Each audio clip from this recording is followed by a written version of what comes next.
નમસ્કાર મિત્રો, જય માતા લક્ષ્મી, જય શ્રી કૃષ્ણ મિત્રો। જો તમે ઊંઘમાંથી સવારે 3 થી 5 ની વચ્ચે જાગી જાઓ છો તો આ વિડીયોમાં તમને તેની પાછળના સંકેતો જાણવા મળશે। અમે તમને એ જણાવીશું કે આવામાં તમારે શું કરવું જોઈએ।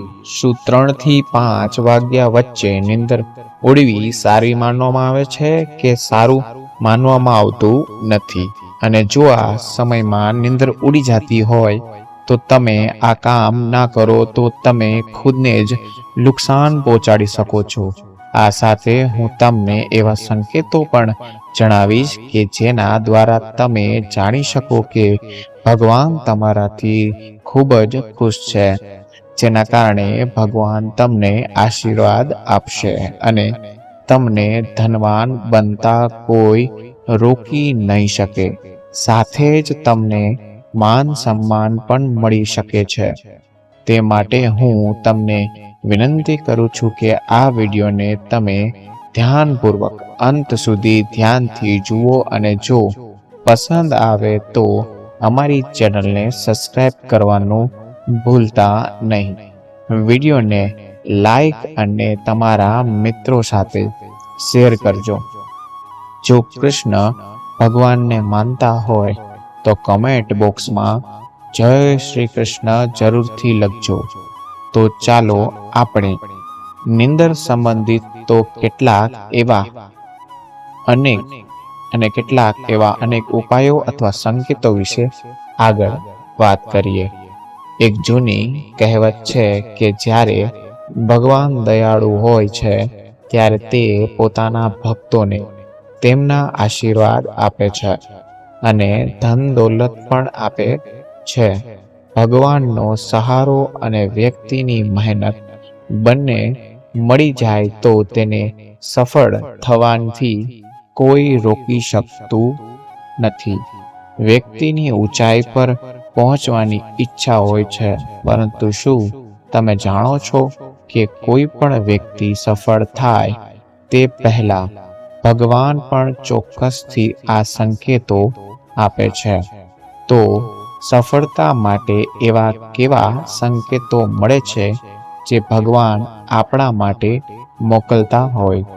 તો હું તમને તે જણાવવાનો છું। અને જો ભગવાન તમને સફળતાના સંકેતો આપી રહ્યા હોય તો તમે કદાચ એવું તો નથી કરી રહ્યા કે પુરાણોમાં પણ એવું કહેવામાં આવ્યું છે? ચાલો આપણે જોઈએ કે ગુરુજીએ આ વિશે શું કહે છે। જ્યારે પણ કોઈ વ્યક્તિને સારું પરિણામ નથી મળતું ત્યારે ભગવાન તેને ચોક્કસપણે આ સંકેત આપે છે। મિત્રો, આપણે નંબર 1 ની વાત કરીએ તો જો કોઈ વ્યક્તિની ઊંઘ અચાનક બંધ થઈ જાય, વારંવાર જો તે રાત્રે 3 વાગ્યા પછી તેમની આંખ ખુલે છે તો આ સંકેત ખૂબ જ શુભ માનવામાં આવે છે કે રાત્રે 3 વાગ્યા પછી દેવી દેવતાઓની શક્તિઓ જાગી જાય છે। તમારું વારંવાર સવારે 3 વાગ્યા પછી જાગવું સફળતાની નિશાની છે। સવારે 3 વાગ્યા પછી દેવી દેવતાઓ પાસેથી મળેલું વરદાન ક્યારેય ખાલી થતું નથી। ભગવાન તમારી પ્રાર્થના ચોક્કસપણે સાંભળે છે। પણ મિત્રો, જ્યારે પણ તમારી આંખ 3 થી 5 વાગ્યાની વચ્ચે ખુલે છે તો તમારે આ એક કામ અવશ્ય કરવું જોઈએ જે ખુદ ભગવાન તમારી પાસેથી ઈચ્છે છે। જો તમે આ નહીં કરો તો તમને શુભ ફળ નહીં મળે। તો મિત્રો, તે શું કામ છે તે હું તમને આગળ જણાવવાનો છું। હવે નંબર 2 વિશે વાત કરીએ તો જો તમે તમારા સપનામાં ઊંચા પહાડો જોવો છો અને તમે ત્યાંથી વહેતો પાણીનો ધોધ જોશો અને તમે આ પીવો છો તો તમે ચોક્કસપણે સફળતા મેળવો છો। અને આ સંકેતનો અર્થ એ છે કે ભગવાન સ્વયં તમને આશીર્વાદ આપી રહ્યા છે. હવે મિત્રો, આપણે નંબર 3 વિશે વાત કરી લઈએ તો શાસ્ત્ર અનુસાર જો તમારા સપનામાં દેવી દેવતાઓ દેખાય તો તેને ખૂબ જ શુભ માનવામાં આવે છે. એવું માનવામાં આવે છે કે સપનામાં દેવી દેવતાઓનું આવવું ખૂબ જ ફાયદાકારક હોય છે. સપનામાં દેવી દેવતાઓનું આવવું એ ધર્મનિષ્ઠ વ્યક્તિ હોવાનો સંકેત આપે છે અને ભાગ્યે જ તેવા લોકો હશે જેમને સપનામાં દેવી દેવતાઓ દેખાતા હોય અને તે ખૂબ જ શુભ માનવામાં આવે છે. જે લોકો ભગવાનની પૂજા આરાધના રોજ કરતા હોય અને સુખમાં પણ ભગવાનને યાદ કરતા હોય તેવા લોકોને ચોક્કસપણે ભગવાન રાત્રે સપનામાં આશીર્વાદ આપે છે. આવા વ્યક્તિને થોડી જ વારમાં સફળતા મળી જાય છે. અને મિત્રો, એક વાતનું ખાસ ધ્યાન રાખજો કે આવા સપના આવે તો સપના તમારે કોઈ બીજા વ્યક્તિને ન કહેવા જોઈએ. જો તમારે કોઈ અંગત ખાસ વ્યક્તિ હોય તો તમે તેને માત્ર કહી શકો છો, પરંતુ તમારે એ પણ ધ્યાન રાખવાનું છે કે વ્યક્તિ કોઈ બીજાને ના કહી દે. તો ચાલો મિત્રો, આપણે નંબર 4 વિશે વાત કરીએ તો જો તમને આવનારી ઘટનાઓની પહેલા જ સપનામાં દ્વારા જાણકારી થઈ જતી હોય તો તમને આ પૂર્વ સૂચના મળે છે. તો તમારે સમજવું જોઈએ કે દેવી શક્તિઓ એ તમને આશીર્વાદ આપ્યા છે.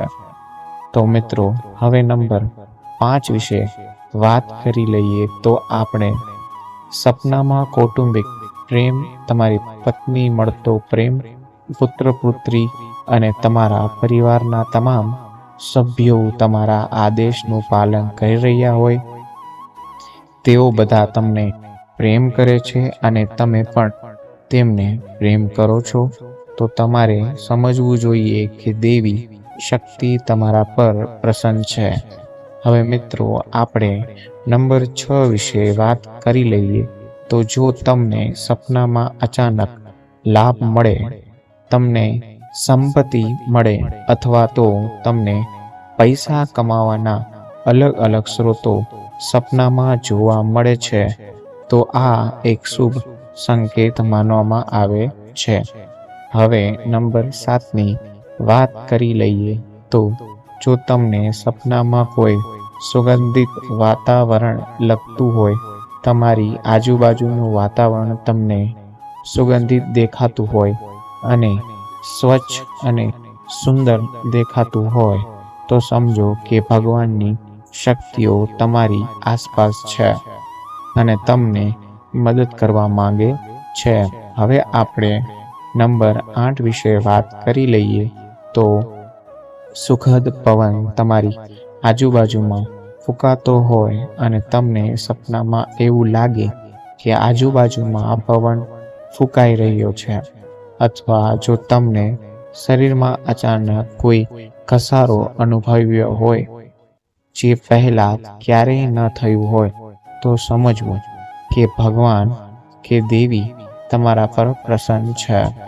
નંબર 9 વિશે વાત કરી લઈએ તો ઠંડી હવાનું વર્તુળ બની રહેવું તેવું સપનોમાં દેખાય.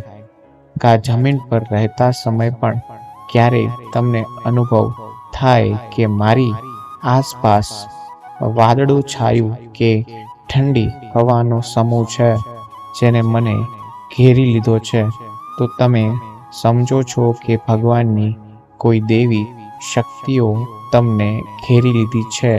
આવી તક એવા લોકો સાથે થાય છે જેઓ ખૂબ પૂજા કરે છે. હવે આપણે એ નંબર 10 વિશે વાત કરી લઈએ તો પ્રકાશનો મંચ.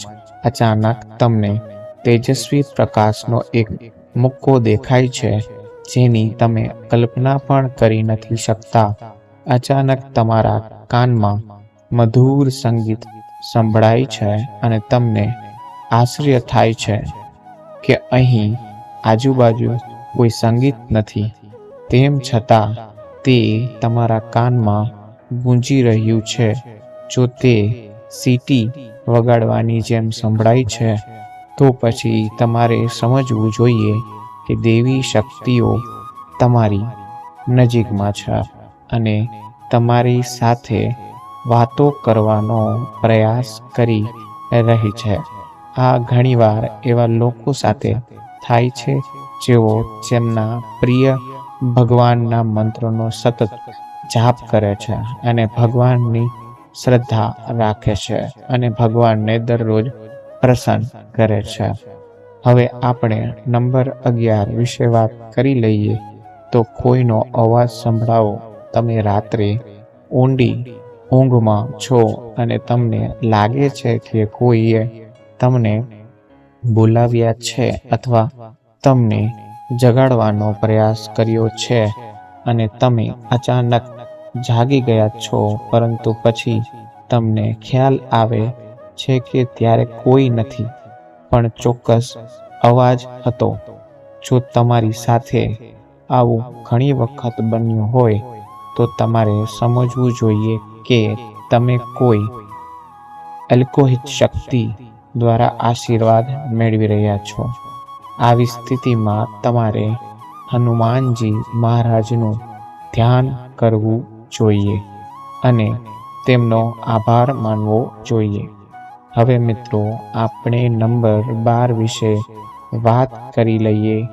તો જો તમે તમારા સપનામાં લીલો બગીચો અથવા ખેતર જુઓ છો, જો ચારે બાજુ માત્ર હરિયાળી જ દેખાતી હોય, તો તેનો મતલબ કે તમને જલ્દી પૈસા મળવાના છે. તેવી જ રીતે જો તમે તમારા સપનામાં શંકરનો મંદિરનો અવાજ સાંભળો છો, તો તેનો અર્થ એ છે કે કોઈને કોઈ માધ્યમથી તમારી પાસે પૈસા આવવાના છે. હવે મિત્રો, આપણે નંબર 13 વિશે વાત કરી લઈએ. તો તમને સપનામાં ઘુવડને જોવું એ પણ એક મહત્વપૂર્ણ વાત માનવામાં આવે છે. તેના કારણે આપણે ધન સંબંધિત ઘણા લાભો પણ મળવાની તકો સર્જાય છે અને ધનના યોગો સર્જાય છે અને તમને ધન પ્રાપ્ત થાય છે. મિત્રો, હવે નંબર 14ની વાત કરીએ. તો સપનામાં તમે ઘોડા ઉપર બેસેલા જુઓ છો. જો તમે તમારા સપનામાં કાળા વાદળા જુઓ છો અને વરસાદ પણ જુઓ છો, તો તેનો અર્થ એ છે કે તમે કોઈ પણ વસ્તુમાં રોકાણ કરશો, તમને ત્યાં નફો જ મળશે. મિત્રો, સપનામાં સોપારીને જોવી એ સુખ સમૃદ્ધિની નિશાની છે. મિત્રો, નંબર 15 વિશે વાત કરીએ. તો જો તમે સપનામાં કોઈ નાનું બાળક ફરતું જુઓ છો, તો તેનો અર્થ એ છે કે તમને જલ્દી જ ક્યાંકથી પૈસા મળવાના છે. સપનામાં સફેદ કમળ, લાલ કમળ, ચમેલી, ચાંદની અને ગુલમોહરના ફૂલો જુઓ એ ચોક્કસપણે ભવિષ્યમાં અપાર સંપત્તિના આગમનનો સંકેત છે અને ભવિષ્યમાં તમને સુખ અને શાંતિ મળવાના તે સારા સંકેતો માનવામાં પણ આવે છે. હવે નંબર 16 વિશે વાત કરી લઈએ. તો માનવામાં આવે છે કે રાત્રે એક ક્ષણ માટે અચાનક વાછડીની ઘંટડીનો અવાજ આવે તો તે શુભ સંકેત પણ છે. એવું માનવામાં આવે છે કે આવો અવાજ સાંભળવું એટલે તમારા ઘરમાં ભગવાનનું આગમન થાય છે. આવી સ્થિતિમાં હરિનામનો પાઠ કરતા સૂઈ જવું જોઈએ. ધ્યાન રાખો કે કોઈ પણ દિવસ તમને આવો અવાજ સંભળાય કે આવો કોઈ અવાજ આવે તો તમારે કોઈ બહારના વ્યક્તિને આના વિશે કાંઈ પણ માહિતી નથી આપવાની, અથવા તો તમારે કોઈ બહારના વ્યક્તિને આના વિશે કાંઈ નથી કહેવાનું. તમારે તેને તમારા કુટુંબમાં કોઈ પણ વડીલને કહી શકો છો. તે પણ શુભ માનવામાં આવે છે. અને વાંસળીની ધૂન એક પ્રકારે શ્રી કૃષ્ણના આશીર્વાદ પણ મળવાનો સંકેત છે. તો મિત્રો, હવે તમને તે પણ જણાવી દઈએ કે તમારે કયા સમયે સૂવું જોઈએ અને કયા સમયે ઉઠવું જોઈએ, અથવા તો કયા સમયે જાગવું જોઈએ અને કયો સમય શ્રેષ્ઠ માનવામાં આવે છે.